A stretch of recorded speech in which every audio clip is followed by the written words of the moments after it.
السلام عليكم ورحمة الله وبركاته. أعزائي طلبة وطالبات الصف الخامس الابتدائي، أهلا ومرحبا بكم في قناة درس إنجليزي. النهاردة إن شاء الله هنبدأ نشرح أو هنبدأ نحل مع بعض التقييم الخاص بالأسبوع الأول سنة خامسة ابتدائي. طبعا إحنا في القناة بنقدم شرح لكل الدروس، بتمنى تشتركوا في القناة وتفعلوا الجرس عشان يوصلكم كل جديد. والنهاردة إن شاء الله هنبدأ نشرح حل التقييم الأول الخاص بسنة خامسة ابتدائي سنة 2026 المنهج الجديد. ويلا بينا نبدأ مع بعض. طبعا ده شكل التقييم من بره. هنبدأ هنا على طول. طبعا هنا بقى طبعا week 1 يعني الأسبوع الأول. عندي أول تقييم اللي هو على يونت 1 اللي احنا شرحناها food nature and culture، يعني الطعام والطبيعة والثقافة. طبعا عندي تقييم خاص بليسن 1 اللي هو الدرس الأول، واحنا طبعا شارحينه في القناة. Life along the Nile، الحياة حول نهر النيل أو على ضفاف نهر النيل. طبعا أول شيء class performance اللي هو الورم أب. هنبدأ طبعا بالورم أب اللي هو يعني ده خاص بالتيتشر اللي هو المعلم. هيسأل سؤال do you know who I am؟ انتوا عارفين أنا مين؟ طبعا الإجابة هتكون you are a teacher، يعني حضرتك بتكون المعلم. طيب هنبدأ على طول activity number 1، يعني النشاط الأول choose the correct answer from A, B, C or D. هنحلها اختر الإجابة. طبعا number 1 هنقرأ مع بعض small fish eat not in the Nile river. السمك الصغير بيأكل ايه في نهر النيل؟ هيأكل البيردس ولا الووتر ويتس ولا الكروكودايلز ولا بيج فيش؟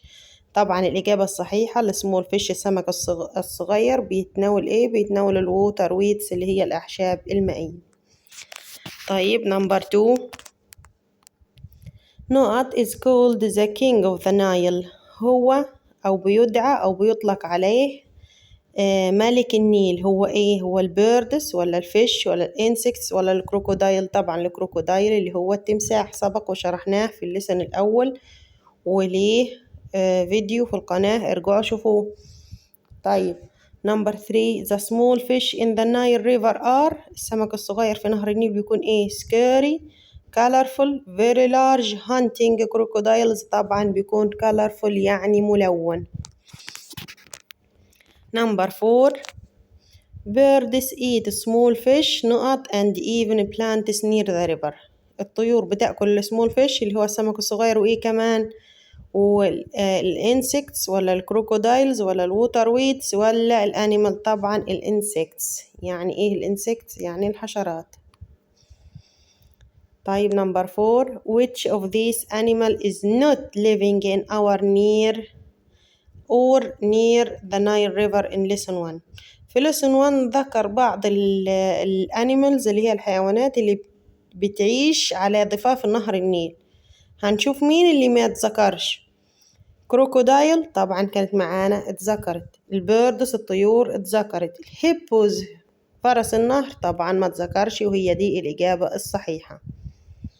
طيب سمول فيش اللي هو السمك الصغير طبعا اتذكرت، يبقى الإجابة الصحيحة هي هيبوز اللي هو فرس النهر، ما تذكرش معانا في لسن 1. عندي الأكتيفيتي نمبر 2 اللي هو الأكتيفيتي الثاني read and complete the text with words in the books.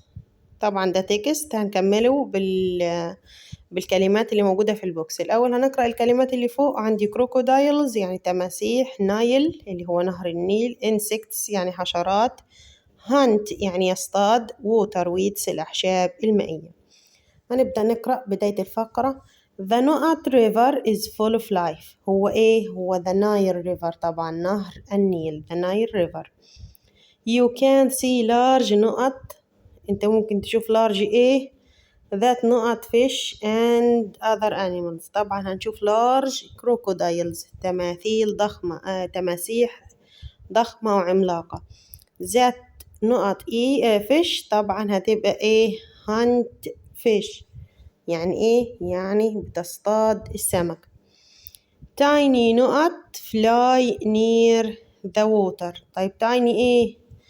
and small fish eat green. طبعا tiny إيه اللي بتطير حوالين الووتر؟ tiny insects يعني الحشرات الإيه الصغيرة عند رقم 3.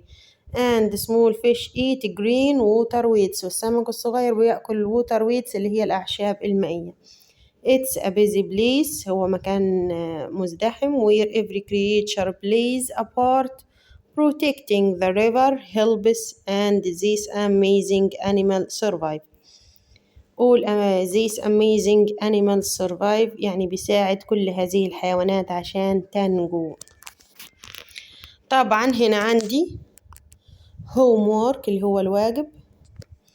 الواجب هيكون ايه؟ بيقول لي put the words in the correct order to make a sentence. رتب الكلمات عشان تكون جملة مفيدة. طيب هنرتبهم مع بعض. طبعا هنبدأ باللي capital. the Nile river يعني ايه؟ the Nile river يعني نهر النيل. the Nile river ماله؟ is بيكون واحدا. the Nile river is one of واحدا من the longest. تمام. the longest ايه؟ longest not of the world. تمام. طب ثواني كده مفيش رابر كمان. the Nile نهر النيل is the Nile هو الاتنين صح. the Nile river أو the Nile بس وحديها يعني نهر النيل مفيش أي مشكلة. the Nile يعني نهر النيل ماله؟ is بيكون one of واحد من the world أو the world's longest إيه؟ longest rivers. أيوة كده rivers هي number 9. طيب يبقى هنقولها مع بعض. the Nile اللي هو نهر النيل is one of the world's longest river يعني نهر النيل هو واحد أو النيل هو واحد من أطول الأنهار الموجودة في العالم. وبكده نكون خلصنا حل التقييم الأول. وانتظروني إن شاء الله في فيديوهات شرح يا سنة 5 للمنهج كله وكمان لحل التقييمات والأداءات الصفية. والسلام عليكم ورحمة الله وبركاته.